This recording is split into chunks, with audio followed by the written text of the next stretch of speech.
मेरे YouTube channel के study group 940 पर सभी प्यारे विद्यार्थियों का स्वागत है। इस वीडियो में कक्षा 10वीं विषय गणित का वार्षिक पेपर आ चुका है और ये जो पेपर है ये सेट बी है और इसमें 23 क्वेश्चन पूछे जाएंगे और जो समय रहेगा वह 3 घंटे का रहेगा और जो मैक्सिमम मार्क्स हैं वो 75 अंक का पूरा पेपर रहेगा। मेरे प्यारे बच्चों, 10 फरवरी को यही पेपर 100% पूछा जाएगा, तो आप लोग इसके प्रश्नों को अच्छी तरह से हल कर लें क्योंकि यही पेपर आना है। तो आप लोग जल्दी जल्दी पेपर को देख लें और प्रश्नों को हल कर लें। आपको प्रत्येक प्रश्न का आंसर भी बताया जाएगा, तो आप लोग वीडियो को पूरा देखें और चैनल को लाइक, सब्सक्राइब, शेयर, कमेंट करना ना भूलें। साथ ही अपने दोस्तों को भी भेज दीजिए। तो ये हैं दिशा निर्देश। सभी प्रश्न हल करना अनिवार्य है।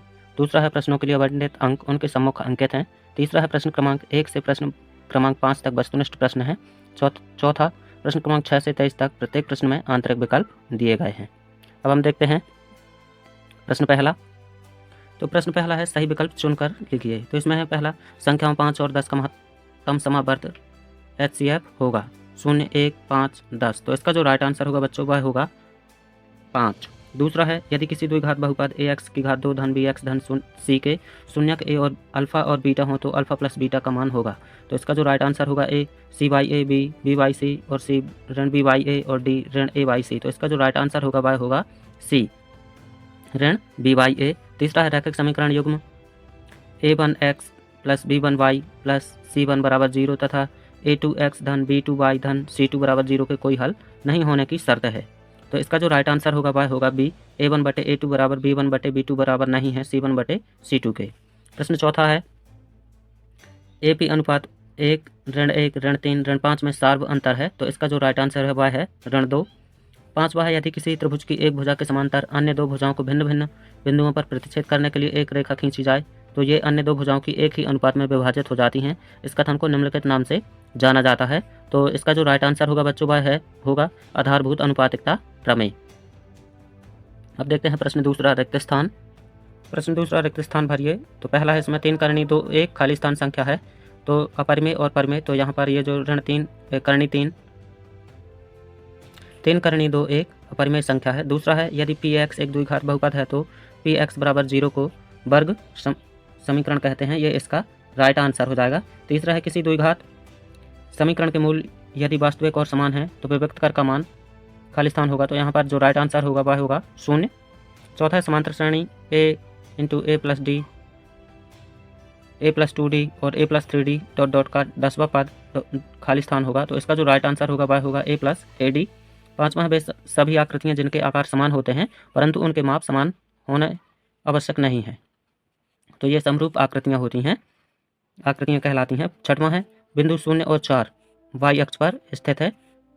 अब हम देखते हैं प्रश्न तीसरा। तो प्रश्न तीसरा है, सत्य और असत्य लिखिए। यदि a b c AP में है तब b बराबर a प्लस c/2 है, तो ये सत्य हो जाएगा, सत्य है। दूसरा है, किसी निश्चित घटना की प्रायिकता का मान 1 होता है, तो यह भी सत्य हो जाएगा। तीसरा है, गोले का संपूर्ण पृष्ठ घात 2 होता है जहाँ अर्धगोले की त्रिज्या है, तो ये असत्य है।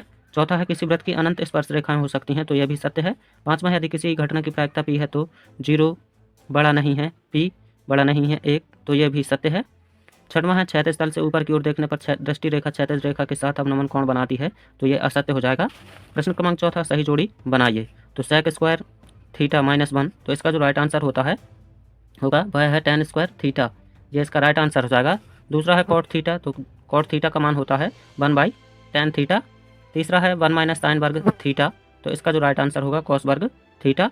चौथा है, अर्धवृत्त का क्षेत्रफल, तो अर्धवृत्त का क्षेत्रफल 1/2 पाई स्क्वायर होता है, तो ये चौथे का आंसर हो जाएगा। पांचवा है, वृत्त की परिधि, तो वृत्त की परिधि 2πr होती है, तो ये पांचवे का आंसर हो जाएगा। छठवां है, मूल बिंदु के निर्देशांक, तो मूल बिंदु के निर्देशांक 0 और 0 होता है, तो ये छठवें का राइट आंसर हो जाएगा। अब हम देखते हैं प्रश्न पाँचवा। तो प्रश्न पाँचवा है, एक शब्द या वाक्य में उत्तर दीजिए। तो पहला है, क्या सभी समद्विबाहु त्रिभुज समरूप होते हैं? तो नहीं, सभी समद्विबाहु त्रिभुज समरूप नहीं होते। दूसरा है, यदि 10 मीटर ऊंचे एक वृक्ष की छाया 10 करनी 3 मीटर है तो सूर्य का उन्नयन कोण कितना होगा? तो इसका जो राइट आंसर होगा बच्चों वह होगा 30 डिग्री। तीसरा है, द्विघात समीकरण ax की घात 2 धन bx धन c बराबर 0 के विभक्त कर का सूत्र लिखिए। तो इसका जो राइट आंसर होगा सूत्र b वर्ग ऋण 4ac। चौथा है, वृत्त की एक छेदक रेखा वृत्त को कितने बिंदुओं पर प्रतिच्छेद करती है? तो 2 बिंदुओं पर। 5वां है शंकु के आयतन का सूत्र लिखिए। तो शंकु का आयतन होता है जो 1/3 पाई r वर्ग h। 6वां है 3 3 4 5 5 का समांतर माध्य क्या होगा? तो इसका जो समांतर माध्य होगा वह होगा 4। अब हम देखते हैं प्रश्न 6वां। HCF 306 और 657 बराबर 9 दिया है। तो LCM 306 और 657 ज्ञात करना है। तो इसका जो LCM होगा वह होगा 22,338।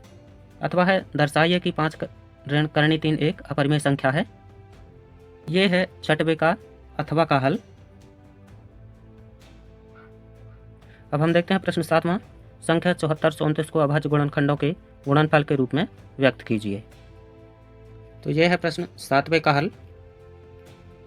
अथवा अभाज्य गुणनखंड विधि द्वारा 12, 15 और 21 का HCF ज्ञात कीजिए। तो 12, 15, 21, तो 12, 15, 21 इनका हम महत्तम समवर्त निकालेंगे। तो इसका जो महत्तम समवर्त होगा वह होगा 3। प्रश्न 8वां है एक द्विघात बहुपद ज्ञात कीजिए जिनके शून्यकों के योग और गुणनफल क्रमशः ऋण 3 और 2 हैं। तो यह है प्रश्न क्रमांक 8 का हल। द्विघात बहुपद ax की घात 2 धन bx धन c बराबर है। तो शून्यकों का योग निकालना है। तो a प्लस b बराबर ऋण 3 और शून्यकों का गुणनफल तो a into b beta alpha into beta बराबर 2। अथवा द्विघात बहुपद 3x की घात 2 धन 4x ऋण 4 के शून्य ज्ञात कीजिए। तो यह है प्रश्न 8वें का अथवा का हल। 3x की घात 2 धन 4x ऋण 4।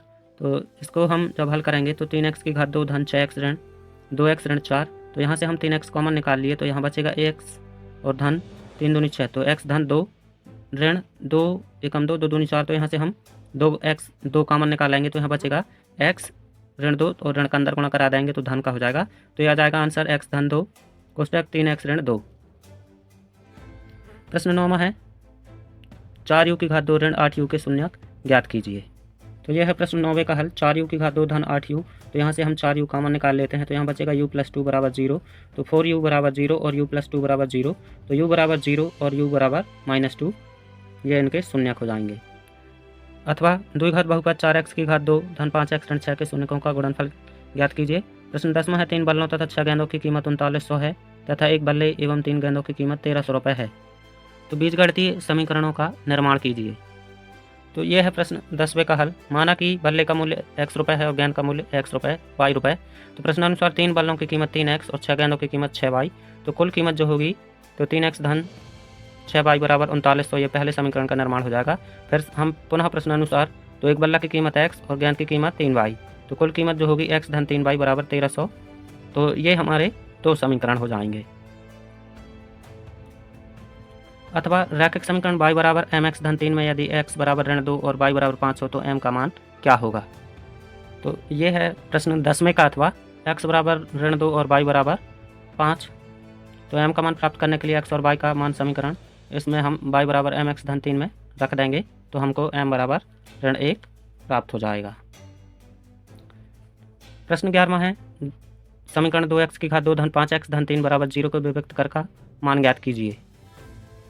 तो प्रश्न क्रमांक 11 का हल। 2x की घात 2 धन 5x धन 3 बराबर 0। तो a बराबर 2 b बराबर 5 और c बराबर 3। तो विभक्त कर का जो सूत्र होता है b वर्ग माइनस 4ac। तो ये 5 की घात 2 ऋण 4 गुणित 1 2 गुणित c का मान हम 3 रख देंगे। तो 5 हम 25 ऋण 4 दूनी 8 8 3 24। तो 25 में 24 गया 1। तो ये इसका आंसर हो जाएगा। प्रश्न 11वें का अथवा जांच कीजिए कि समीकरण 2x ऋण 1 x ऋण 3 बराबर x धन 5 और x ऋण 1 एक द्विघात समीकरण है या नहीं। प्रश्न क्रमांक 11वें का अथवा 2x ऋण 1 x ऋण 3 बराबर x धन 5 x ऋण 1। तो इसकी तुलना हम ax वर्ग धन bx धन c बराबर 0 से करेंगे। तो इसमें जो बहुपद की घात है वह कितनी है? 2 है। तो 2x की घात 2 ऋण 6x ऋण x धन 3 बराबर x की घात 2 ऋण x धन 5x ऋण 1 5। तो 2x की घात 2 ऋण 7x धन 3 ऋण x की घात 2 ऋण 4x धन 5 बराबर 0। तो x की घात 2 ऋण 11x धन 8 बराबर 0। तो 11x की घात 2 धन ऋण 11x धन 8 बराबर 0। तो 2x ऋण 1 x ऋण 3 बराबर x धन 5 और x ऋण 1 ये द्विघात समीकरण है। प्रश्न 12वां ए बी के प्रथम 4 पद लिखिए जबकि प्रथम पद a बराबर ऋण 1.25 सर्व अंतर d बराबर -0.25 है। अथवा है ए पी 2 ऋण 6 ऋण 10 डॉट के अगले 4 पद लिखिए। प्रश्न 13वां ये आकृति में डी ई समांतर बी सी हैं। तो AD ज्ञात करना है। अथवा है लंबाई 6 मीटर वाले एक ऊर्ध्वाधर स्तंभ की भूमि पर छाया की लंबाई 4 मीटर है, जबकि उसी समय एक मीनार की छाया की लंबाई 28 मीटर है। मीनार की ऊंचाई ज्ञात कीजिए। प्रश्न 14वां है, यदि बिंदु A 6.1, B 8.2, C 9.4 और D P 3 एक समांतर चतुर्भुज के शीर्ष इसी क्रम में हों तो P का मान ज्ञात कीजिए। अथवा बिंदुओं A B और A ऋण B के बीच की दूरी ज्ञात कीजिए। प्रश्न 15वां है, मान निकालिए sin 60 cos 30 plus sin 30 into cos 60। अथवा है यदि sec थीटा बराबर 13/12 तो sin A का मान ज्ञात कीजिए। प्रश्न क्रमांक 16, यदि दो खिलाड़ी नगीन संगीता और रेशमा टेनिस का एक मैच खेलते हैं, वह यह ज्ञात है कि संगीता द्वारा मैच जीतने की प्रायिकता 0.62 है और रेशमा की जीतने की क्या प्रायिकता होगी। अथवा मान लीजिए कि हम एक पासे को एक बार फेंकते हैं तो 4 से बड़ी संख्या प्राप्त होने की प्रायिकता क्या है। प्रश्न 17वां है, एक चित्र प्राप्त करने की प्रायिकता ज्ञात कीजिए जबकि एक सिक्के को एक बार उछाला जाता है। साथ ही एक पट्ट प्राप्त होने की प्रायिकता ज्ञात कीजिए। अथवा एक डिब्बे में 5 लाल कंचे, 8 सफ़ेद कंचे और 4 हरे कंचे हैं। इस डिब्बे में से एक कंचा या द्रक्षा निकाला जाता है, इसकी क्या प्रायिकता है कि यह कंचा हरा नहीं है। प्रश्न 18वां, धरती पर एक मीनार ऊर्ध्वाधर खड़ी है। धरती के एक बिंदु से जो मीनार के पाद बिंदु से 15 मीटर दूर है, मीनार के शिखर का उन्नयन कोण 60 डिग्री है, तो मीनार की ऊंचाई ज्ञात कीजिए। अथवा है आंधी आने से एक पेड़ टूट जाता है और टूटा हुआ भाग इस तरह मुड़ जाता है कि पेड़ का शिखर जमीन को छूने लगता है और उसके साथ 30 डिग्री का कोण बनाता है। पेड़ के पाद बिंदु की दूरी जहाँ पेड़ का शिखर जमीन को छूता है 8 मीटर है, तो पेड़ की ऊंचाई ज्ञात कीजिए। प्रश्न 19वां है, सिद्ध कीजिए कि वृत्त के किसी बिंदु पर स्पर्श रेखा स्पर्श बिंदु से जाने वाली त्रिज्या पर लंब होती है। अथवा दो संकेंद्रीय वृत्तों की त्रिज्याएं 5 सेंटीमीटर तथा 3 सेंटीमीटर हैं। बड़े वृत्त की उस जीवा की लंबाई ज्ञात कीजिए जो छोटे वृत्त को स्पर्श करती हो। प्रश्न 20वां, त्रिज्या 4 सेंटीमीटर वाले एक वृत्त के त्रिज्या खंड का क्षेत्रफल ज्ञात कीजिए जिसका कोण 30 डिग्री है। अथवा एक वृत्त के चतुर्थांश का क्षेत्रफल ज्ञात कीजिए जिसकी परिधि 22 सेंटीमीटर है। प्रश्न 21वां, दो संपूरक कोणों में बड़ा कोण छोटे कोण से 18 डिग्री अधिक है, उन्हें ज्ञात कीजिए। अथवा रैखिक समीकरण 7x ऋण 15y बराबर 2 x धन 2y बराबर 3 को विलोपन विधि से हल कीजिए। प्रश्न 22वां, एक ठोस एक अर्धगोले पर खड़े एक शंकु के आकार का है जिनकी त्रिज्याएं 1 सेंटीमीटर हैं तथा शंकु की ऊंचाई उसकी त्रिज्या के बराबर है। उस ठोस का आयतन पाई के पदों में ज्ञात कीजिए। अथवा एक खिलाड़ी खिलौना त्रिज्या 3.5 सेंटीमीटर वाले एक शंकु के आकार का है जो उसी त्रिज्या वाले एक अर्धगोले पर अध्यारोपित है। इस खिलौने की संपूर्ण ऊंचाई 15.5 सेंटीमीटर है। इस खिलौने का संपूर्ण पृष्ठीय क्षेत्रफल ज्ञात कीजिए। और प्रश्न 23वां है, निम्नलिखित सारणी 35 नंबरों की साक्षरता दर दर्शाती है, तो